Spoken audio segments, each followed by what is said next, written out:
What is up, my friend, and welcome back to the channel here. So let me straighten that up because it's a little crooked. So I went to a writing convention this weekend. Yes, this weekend. And I learned something that I want to apologize to you guys about not being aware of. And that is that most people who write want to just write. When I say that, I mean they don't want to learn the marketing. They don't want to learn how to build a list.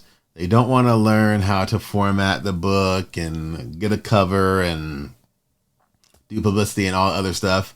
And I get it. Because actually it's taken me, I would say, a good decade, maybe a little over, to stumble through understanding marketing, to stumble through understanding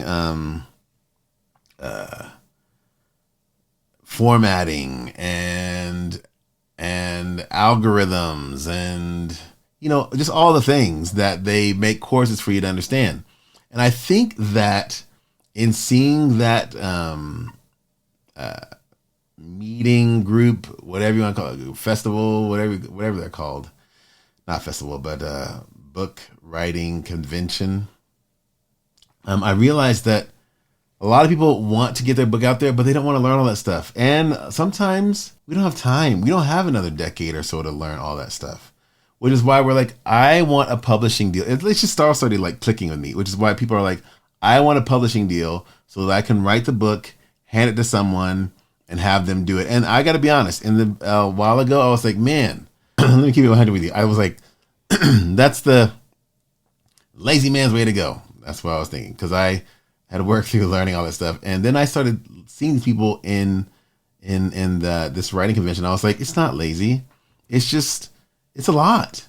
It's a lot to learn how to market. It's a lot to learn how to format your book and get a good book cover and write a good blurb and reach out to whatever readers or whatever. And I want to apologize because I was taking for granted that everyone wanted to do that. Everyone wanted to be basically their own self-publisher, which is self-publishing what it is.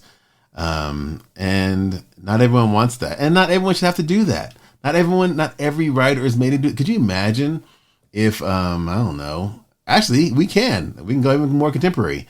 J.K. Rowling was a self-publisher.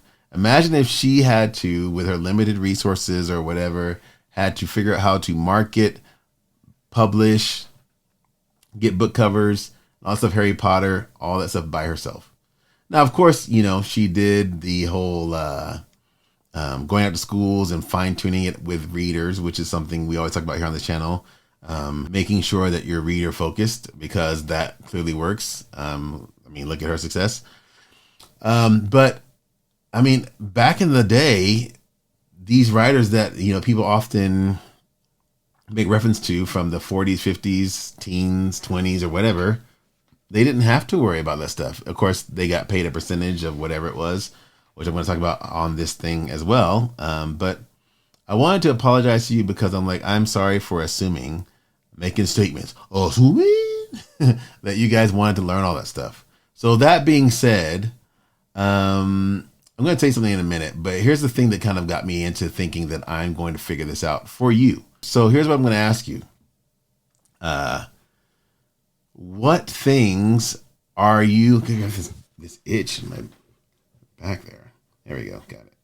What things do you wish that you could do as a writer, or have a publisher do for you as a writer? Here's a few things that I, we talked about again at the convention that a lot of people just weren't aware of. Number one, you get an advance against royalty. Oh, well, let me talk about this. Okay, so the thing that gets me is, if you're like me, I've always been a person who has felt I'm not going to put the energy out there because I wrote an email to some people on my newsletter list about this. I felt that I've been kind of undervalued and I felt underappreciated in moments. And if you've ever felt that way, you know what I'm talking about. It's like you come up with all the energy, the ideas, the place to go or the thing to do or the way that's going to win. Nobody believes you. And then you do it and you it becomes successful, then everyone wants to know. And that's happened to me multiple times where it's like, I'm like, I can see where it's supposed to go. People are like, no, we're not supposed to go there. And then you go there, you have success. And I was like, how'd you get there? And you're like, bruh, in the past, I've been like, okay, well, look, you know what? Let me show you how to do it. But as I get older, I'm like, you know what? I am going to need to be compensated for that knowledge and that help. And the reason why I say that, let me go back to the reason why I say that. I was watching a video and this person was really great, sweet person, really awesome.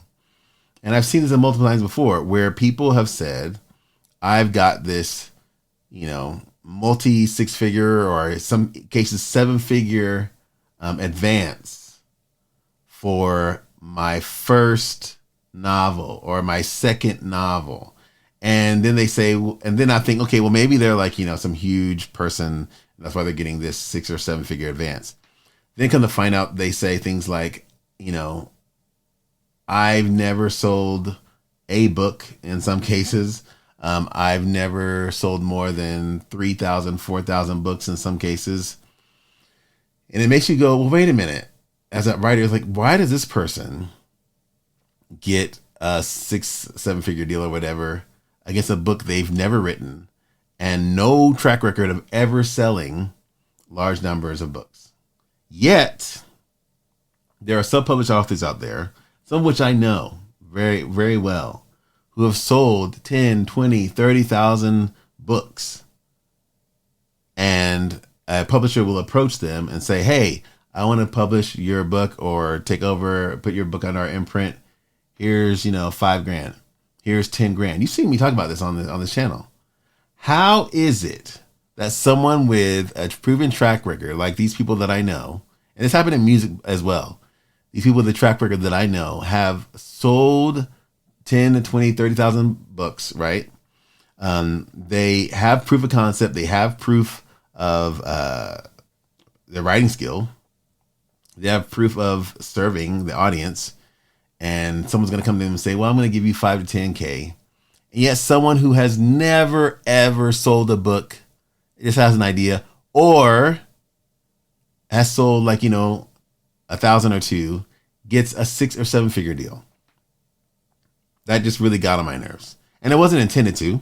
And it's not about me. It's not about my feelings. It's just about, I was thinking, if I'm feeling this, there are probably thousands, if not hundreds of thousands of people who feel the same way. So I tell you that to say this. I want to put together my own imprint, my own company that's probably going to be a hybrid because I'm not Mr. Moneybags by any means. But a hybrid publisher that helps people get their book out there and get revenue from their book, which is another thing that, seems to be a mystery out there in the world. It's like so if they're paying you a 6-figure or 7-figure or whatever figure advance, somebody in this equation is making money. How is it that people can give new writers this money and yet some artists or authors supposedly never earn out of their advance, of their 5,000 advance, 10,000 advance? Somewhere the math is funky. So I thought, instead of getting upset, instead of going, oh my gosh, this is not cool. Oh my gosh, how do we help these artists that, for instance, I'm just going to, I'm kind of going on here. When I was in LA, I was playing this room called the Viper Room. I don't know if you guys ever, I don't know if it's even still there. Viper Room, I played this place called the Troubadour. We used to pack these places with our people that coming to see our band, which in LA is not a small feat. Place packed with people that we got to come out to see us play, standing room only. AR in the room. So we're showing we can draw. The music's good because they're there. They asked to come to the show. And afterwards they're like, we got to think about, how we're going to market this, what we're going to do with this, and where we're going to put your thing or whatever. And then I would go to another person that I knew's thing, show, me and maybe 4 or 5 other people in the room. And this person has a publishing deal, a 6-figure publishing deal, and they're trying to get a record deal. Never sold out even the room that they're in and aren't selling any records. So I was like, you know what? Who cares why it is? Who cares what the reason is? I don't anymore. I'm too old to care about, why this keeps happening to other people, not just myself, but to people who are really good. I know a lot of really great artists, musicians, and writers who are still trying to find their voice. So I thought, okay, look, instead of, this has been happening to you for a reason, so that you can help those people that you know are talented, that just need help getting into the market. Obviously, it's going to be a partnership because that's what a hybrid is going to be, but you can help them do that. So here's the whole point of this whole rambling of this video. I want to know, if you were to sign with a publisher, a hybrid publisher, or something like that, where someone's kind of working along with you, what are the things that you would want the most for this person to help you with? Because one of the things that I think is already a big deal is marketing. We saw on this panel, and one of them that I went to this weekend, and everyone, to a man and woman, said, you think you're going to hand your book off to a publisher and they're going to do this marketing for you? They're not going to do marketing for you. The marketing is still yours. So I think as a hybrid, I want to figure out how to actually help them with marketing. Now, I'm not saying do it all by yourself, because, you need to understand it, but maybe, at some tier, I don't know, they do it for you. I don't know. But actually, that's what I'm going to ask you. What are the things that, if you were signed to a publishing deal, that you would want to have done for you? And then, okay, so like, say for instance, you're like, I want to have everything done for me except for the writing. Okay, are you willing? This is really to understand this market, because I've been trying to find books on how publishers even work. I can't find any, which is quite interesting. If you know some, leave some in the comments. That'd be great. To books on how publishers create publishing companies, and how the money, where the sausage gets made, as they say in Hamilton.